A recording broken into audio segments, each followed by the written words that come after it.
Today, we're going way, way back in time. I'm talking about an era that makes up a staggering 99% of all human history, the Stone Age. This is our story, our deep origins, and it's written in stone, in bone, and in the very first flashes of human creativity.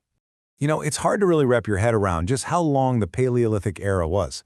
So try this. Imagine all of human existence is one long timeline. Now look all the way at the very end. See that tiny, tiny sliver? That's everything we think of as history. The pyramids, the Roman Empire, right up to the phone you might be holding. The rest of it, that whole massive stretch, that's the Paleolithic. And the name Paleolithic makes perfect sense. It literally means Old Stone Age. For more than 2.5 million years, stone was the absolute bedrock of all technology. During this immense period, our ancestors were foragers. Their entire lives were just woven into the rhythms of the natural world, hunting wild animals, gathering plants, and constantly moving with the seasons. So, what was life actually like back then? It's a world that's almost impossible for us to truly imagine, but they left clues scattered behind them, just waiting for us to find. Think about that. For 99% of our time on Earth, every single human lived in a small, mobile group. Now, this wasn't a simple life. Survival meant having a kind of encyclopedic knowledge of your environment. You had to know how to track animals, which plants could heal you and which could kill you, how to read the clouds, the wind, the stars. It was an incredibly skilled existence that required a deep, deep connection to the land.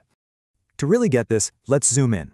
We're going to leave the big picture behind and focus on one specific place that holds the key to a major turning point in our history. It's a single cave in the Zagros Mountains of modern-day Iran. And honestly, it's a real prehistoric detective story.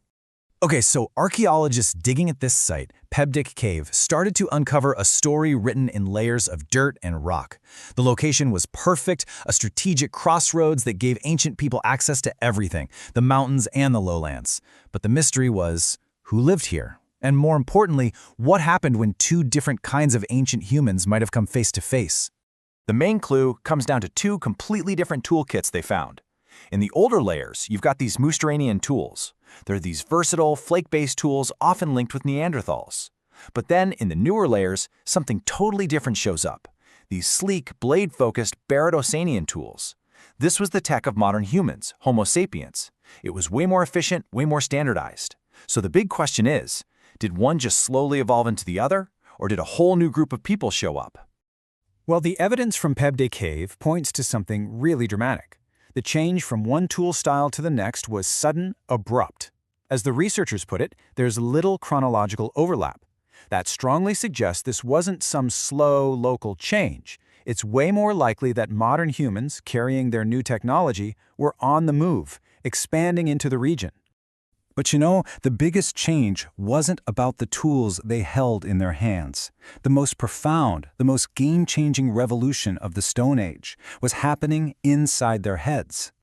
Right around 40,000 years ago, we start seeing the first undeniable evidence of something brand new, symbolic thought. This is the ability to make one thing stand for another, to think abstractly, to plan for a future you can't see, and to give meaning to the world around you. Honestly, it's the cognitive leap that makes us who we are today. And how did this new way of thinking show up? Well, we see it in two main ways. First, there's what's called parietal art. This is the mind-blowing art you find on the walls and ceilings of deep caves, places that were probably for ceremonies, not for living. And then you have mobiliary art, small, portable things like little sculptures and ornaments that people could actually carry with them. I mean, just look at the famous Lascaux caves in France. It's like walking into a prehistoric encyclopedia of the animal kingdom. The walls are just covered with these powerful, energetic paintings of horses, bison, and deer. The artists were so sophisticated they even used a technique called twisted perspective, drawing a head in profile but showing both horns from the front, just to make the animal feel more real, more potent. This wasn't just doodling. This was a way to understand and connect with their world.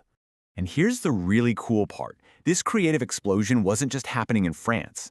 Portable art proves that this was a global human phenomenon. This spark was igniting everywhere. I mean, think about the incredible Venus figurines found across Central Europe, maybe tied to ideas about fertility. Or personal jewelry. We found these little Nassarius shell beads, pierced and covered in red pigment, meant to be worn over 80,000 years ago. And yeah, back in the Zagros Mountains, we find pendants made from shells and animal teeth. These weren't just things, they were expressions of who you were, of beauty, of meaning. So all of this, the new tools, the new people, the new ways of thinking, it was all building towards the end of one great era and the dawn of a completely different one. The world itself was about to change. Big time. Around 12,000 BCE, the planet started to warm up. The last great ice age finally began to loosen its grip. Glaciers melted, the seas rose, and entire ecosystems were totally transformed. For humanity, this wasn't just a little climate change. It was a fundamental shift in everything they knew. That forager lifestyle, the only way of life our species had known for literally its entire existence, was about to be challenged by something radically new, something that would flip the script on human history forever: farming. And this wasn't just about changing what was for dinner. This changed everything. The shift to farming led to the first permanent settlements. Those settlements grew into villages, and those villages eventually became the first cities.